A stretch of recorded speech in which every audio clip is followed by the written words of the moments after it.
ये एक लिंगी प्राणी है।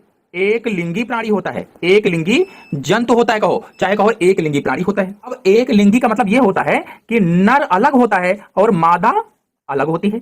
एक लिंगी जंतु क्या होते हैं? जिनमें नर अलग हो और मादा अलग हो। तो नर को क्या कहा जाता है? नर को पुरुष कहा जाता है। और मादा को क्या कहा जाता है? मादा को स्त्री कहा जाता है। मानो क्या है? एक लिंगी जंतु है और इसमें नर अलग और मादा अलग अलग शरीर में पाए जाते हैं। तो नर को पुरुष कहा जाता है और मादा को स्त्री कहा जाता है। जैसे मानव है, तो मानव में मैंने बताया कि नर अलग होता है और मादा अलग होती है।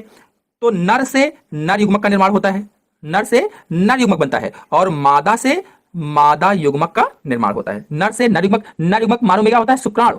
नर युग्मक शुक्राणु को कहा जाता है और मादा युग्मक किसको कहते हैं? मादा युग्मक अंडाणु को कहा जाता है। नर युग्मक क्या होता है? शुक्राणु होता है और शुक्राणु अगुणित होता है। अगुणित यानी हैप्लॉइड होता है, हैप्लॉइड। और अंडाणु भी अगुणित होता है।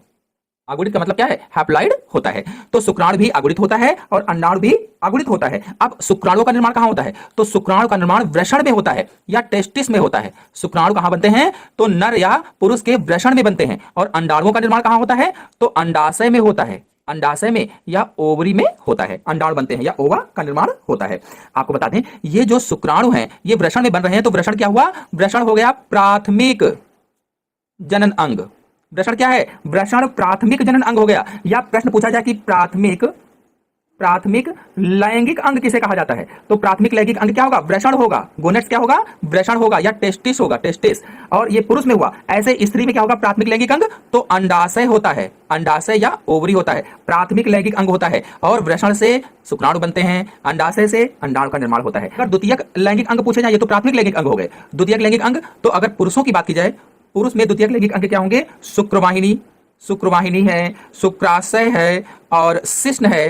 शिश्न यानी पेनिस है। ये सब क्या होते हैं? द्वितीयक लैंगिक अंग होते हैं। ऐसे ही स्त्री की अगर बात की जाए, तो स्त्री में द्वितीयक लैंगिक अंग क्या होंगे? तो स्त्री में अंडवाहिनी है और इसी तरह से गर्भाशय है और योनि है या वैजिना जिसको कहा जाता है। ये सब द्वितीयक लैंगिक अंग होते हैं। यहीं पर आपको बता दें, जो मानव होता है या जो मनुष्य होता है, ये जरायुज प्राणी है। मनुष्य जरायुज प्राणी होता है। अब जरायुज का क्या अर्थ है? जरायुज यानी वाइवापरस एनिमल है। वाइवापरस ऐसे एनिमल जो बच्चों को जन्म देते हैं, ऐसे जंतु जो बच्चों को जन्म देते हैं उन्हें जरायुज प्राणी कहा जाता है या वाइवापरस एनिमल कहा जाता है। चलिए इसमें मानव में लैंगिक द्विरूपता को समझा देते हैं कि मनुष्य या मानव में लैंगिक द्विरूपता, सेक्सुअल डायमॉर्फिज्म इन ह्यूमन।